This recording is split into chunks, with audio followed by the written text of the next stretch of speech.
کل جو election campaign تھا ٹریسا میں آئی تھی بیت الفتوح کے اندر، تو وہاں پہ ایک احمدی عورت نے اس سے سوال کیا تھا کہ آپ کہ مسلم وومن کو آپ انکریج کریں گے کہ آپ کے پارلیمنٹ کا حصہ بنے، تو اس نے کہا جی ہم تو کریں گے، اور ایک الیکشن جیتنے کی کوشش بھی کر رہی ہے ایک مسلم وومن.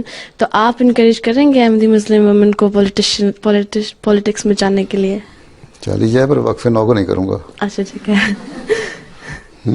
جی اپنے انٹرسٹ کے لیے نہیں ویسے پوچھا تھا. اچھا جی پولیٹکس میں جہاں تک یہاں اجازت ہے تو جائیں بے شک. اور وہ کون سی پہلے ایک اس سے پیچھے 2 ہفتے پہلے بھی بیت الفتوح میں آئی ہوئی تھی ایک جمعے پہ. ایک پاکستانی عورت ہے، مسلمان ہی ہے میرا خیال ہے، کم از کم کہتی مسلمان ہے.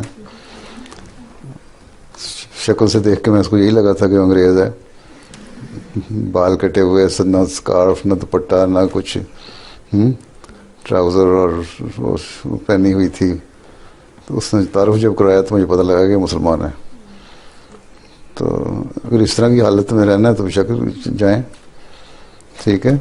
لیکن پاکستان میں بھی عورتیں اسمبلی کی ممبر ہیں، مسلمان ملک ہے، اور جو بھی ہوتی ہیں اگر پورے لباس کے اندر رہتے ہوئے اپنی رائے دے سکتی ہیں اور قانون اجازت دیتا ہے جانے میں کوئی حرج نہیں. ٹھیک جی. لیکن اپنا خیال رکھنا چاہیے پھر لباس کا بھی، حیا کا بھی. اور تم لوگوں کے کام کچھ اور ہیں، تمہارے کام اور ہیں.